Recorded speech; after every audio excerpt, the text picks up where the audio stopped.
Hello बच्चों, प्रश्न पढ़ते हैं। एक मानक घड़ी की सेकंड व घंटे की सुई की कोणीय चाल का अनुपात है। हमारे पास 4 विकल्प दिए हैं। तो सबसे पहले हम यहाँ पे मुख्य अवधारणा का प्रयोग करेंगे और यहाँ पे जो मुख्य अवधारणा है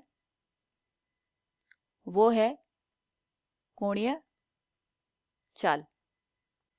तो जब भी कोई वस्तु यहाँ पे वृत्तीय गति करती है तो वृत्तीय गति करते हुए ये किसी समय में एक कोण का यहाँ पे विस्थापन करती है। अगर हम यहाँ पे देखें, कोई वस्तु ए पे थी, कुछ टाइम बाद वो बी पे चली गई, तो इसने यहाँ पे जो थीटा कोण है इसको यहाँ पे पूरा किया है। तो थीटा कोण को बनाने में ये जितना समय लेगा, उन दोनों का जो अनुपात बनेगा उसी को हम यहाँ पे कोणीय चाल के नाम से जानते हैं। यानी हमारे पास जो कोणीय चाल होता है ये कोणीय विस्थापन और समय का अनुपात होता है।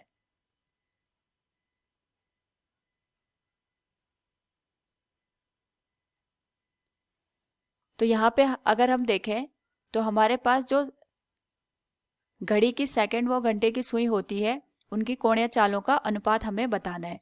सपोज हमारे पास यहाँ पे घड़ी की सेकंड की जो सुई है वो पी पे है और अगर ये यहाँ पे पी से शुरू करके पूरा एक यहाँ पे चक्कर लगा के पुनः पी पे चली जाती है, तो यहाँ पे इसके द्वारा जो केंद्र पे कोण बनाया गया है वो 2 पाई के बराबर होगा और यहाँ पे जो समय इसके द्वारा लिया जाएगा वो पूरा 1 मिनट या 60 सेकंड का लिया जाएगा।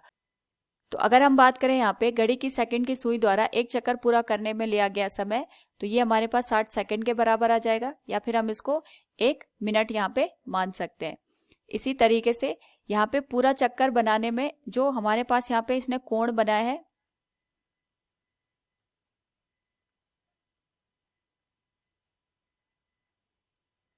तो यहाँ पे इसके द्वारा बनाया गया कोण ये हमारे पास आ जाएगा 2 पाई रेडियन के बराबर। तो अगर हम यहाँ पे सेकंड की सुई के लिए कोणीय चाल का हम मान निकालते हैं तो ये हो जाएगा हमारे पास कोणीय चाल बराबर कोणीय विस्थापन 2 पाई का विस्थापन हो रहा है और समय ये हमारे पास 60 सेकंड के बराबर ले रहा है। तो इसको हम समीकरण 1 का नाम देंगे। इसी तरीके से अगर हम बात करें यहाँ पे घंटे की सुई के लिए, तो सपोज हमारे पास यहाँ पे घंटे की जो सुई है ये क्यू पे है, तो यहाँ पे क्यू से लेके दोबारा क्यू तक आने पे इस घंटे की सुई को पूरे 12 घंटे यहाँ पे लगेंगे। तो अगर हम देखें घंटे की सुई द्वारा एक चक्कर पूरा करने में लिया समय, तो ये हमारे पास आ जाएंगे 12 घंटे। और अगर हम इसको सेकंड में कन्वर्ट करें तो इसको हमें यहाँ पे 3600 से गुणा करना पड़ेगा और हम इसको लिख सकते हैं 12 गुणा 60 गुणा 60। इसी तरीके से इसके द्वारा एक चक्कर पूरा करने में जो बनाया गया कोण होगा, क्योंकि एक पूरा चक्कर हमारे पास हो रहा है, तो यहाँ पे जो कोण बनेगा ये 2 पाई रेडियन का बनेगा। तो अगर हम इसके कोणीय चाल की बात करेंगे तो ये आएगा कोणीय विस्थापन। तो हमारे पास यहाँ पे जो कोणीय विस्थापन हो रहा है ये 2 पाई का हो रहा है और जो समय लिया जा रहा है वो 12 गुणा 60 गुणा 60 का समय लिया जा रहा है। इसको हम समीकरण 2 के नाम से जानेंगे। तो यहाँ पे हमें जो सेकंड की कोणीय चाल है और घंटे की कोणीय चाल है उन दोनों का अनुपात निकालना है। तो हम यहाँ पे समीकरण 1 को समीकरण 2 से भाग दे देंगे। तो जो हमारे पास समीकरण 1 है ये है ओमेगा एस बटे ओमेगा एच।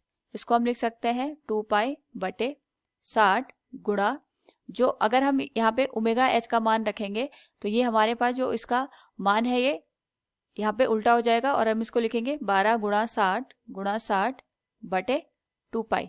तो 2 पाई से हमारा 2 पाई हट जाएगा, 60 से 60 की वैल्यू यहाँ पे हट जाएगी और ये हो जाएगा 12 गुणा 60 और इसका मान आ जाएगा 720 के बराबर। तो हमारे पास जो अनुपात आ गया वो 720 के बराबर आ गया। तो प्रश्न के अनुसार हम लिख सकते हैं एक मानक घड़ी की सेकंड व घंटे की सुई की कोणीय चाल का अनुपात है 720। विकल्प तीसरा सही हो जाएगा। उम्मीद है आपको समझ आया होगा। धन्यवाद।